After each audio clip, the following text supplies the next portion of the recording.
द्वारका यह गुजरात राज्य के देवभूमि द्वारका में स्थित एक प्राचीन नगर है। द्वारका गोमती नदी और अरब सागर के किनारे ओखामंडल प्रायद्वीप के पश्चिमी तट पर बसा हुआ है।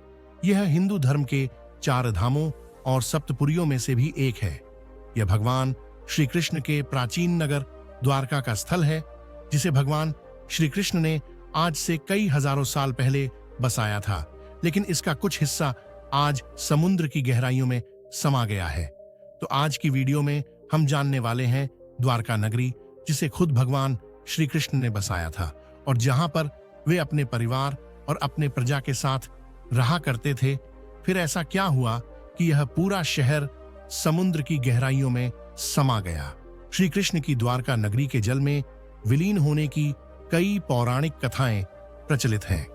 श्री कृष्ण की द्वारका नगरी के डूबने के पीछे 2 प्रमुख कारण माने जाते हैं। पहला कारण गांधारी का श्राप। पौराणिक कथा के अनुसार जरासंध द्वारा प्रजा पर होने वाले अत्याचारों को रोकने के लिए भगवान श्री कृष्ण मथुरा को छोड़कर चले गए थे। श्री कृष्ण ने समुद्र किनारे अपनी एक दिव्य नगरी बसाई। इस नगरी का नाम उन्होंने द्वारका रखा।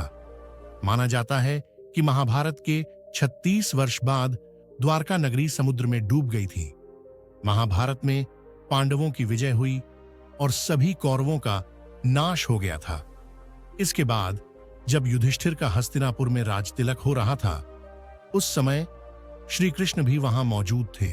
तब गांधारी ने श्री कृष्ण को महाभारत युद्ध का दोषी ठहराते हुए भगवान श्री कृष्ण को श्राप दिया कि अगर मैंने अपने आराध्य की सच्चे मन से आराधना की है और मैंने अपना पत्नीव्रता धर्म निभाया है, तो जो जिस तरह मेरे कुल का नाश हुआ है, उसी तरह तुम्हारे कुल का भी नाश तुम्हारी आंखों के सामने होगा। कहते हैं इस श्राप की वजह से श्री कृष्ण की द्वारका नगरी पानी में समा गई। दूसरा कारण आशियों का श्राप। एक अन्य पौराणिक कथा के अनुसार एक बार महर्षि विश्वामित्र, देवर्षि नारद, कण्व द्वारका गए। तब यादव वंश के कुछ लड़के ऋषियों के साथ उपहास करने के प्रयोजन से श्री कृष्ण के पुत्र सांब को स्त्री वेश में ले गए और ऋषियों से कहा कि यह स्त्री गर्भवती है।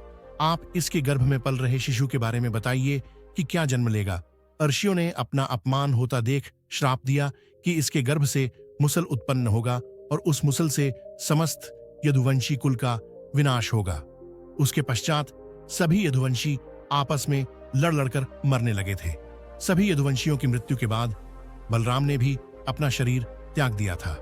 श्री कृष्ण पर जरा नाम का एक शिकारी ने हिरण समझकर बाण चला दिया था, जिससे भगवान श्री कृष्ण देवलोक चले गए। उधर जब पांडवों को द्वारका में हुई अनहोनी का पता चला, तो अर्जुन तुरंत द्वारका गए और श्री कृष्ण के बचे हुए परिजनों को अपने साथ इंद्रप्रस्थ लेकर चले गए। इसके बाद देखते ही देखते पूरी द्वारका नगरी रहस्यमयी तरीके से समुद्र में समा गई और इस प्रकार भगवान श्री कृष्ण की द्वारका नगरी समुद्र की गहराइयों में समा गई। पर सवाल अब भी वही था कि यह पाया जाने वाला शहर भगवान श्री कृष्ण की द्वारका नगरी ही थी। इसे साबित करने के लिए 1930 में अरब सागर में कई सारी खोज की गई, तो इससे जुड़े कई सारे सबूत भी मिले और फिर 1983 में कई सारे प्राचीन मिट्टी के बर्तन, मूर्तियां और भी कई सारी चीजें मिली, जिसके बाद भी द्वारका के खोज का सिलसिला जारी रहा। 1983 से 1990 के बीच प्रोफेसर राव और उनकी टीम ने 560 मीटर लंबी द्वारका की दीवार की खोज की। साथ में उन्हें वहां पर उस समय के बर्तन भी मिले। जब इन बर्तनों की कार्बन डेटिंग की गई, तो ये बर्तन आज से 3120 BC पहले के थे।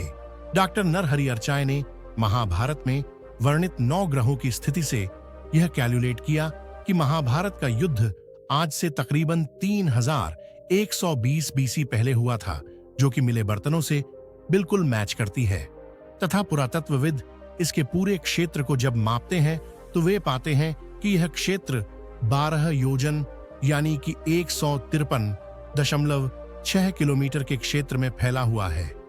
यह उतनी ही भूमि थी जितनी कि महाभारत में द्वारका नगरी के लिए वर्णित है। इन सब सबूतों से यह साफ हो गया था कि यह भगवान श्री कृष्ण की नगरी द्वारका ही थी। तो मैं आशा करता हूं कि ये वीडियो आप सभी को जरूर अच्छी लगी होगी। अगर वीडियो अच्छी लगी हो तो वीडियो को लाइक कर देना तथा चैनल पर नए हो तो चैनल को सब्सक्राइब कर लेना।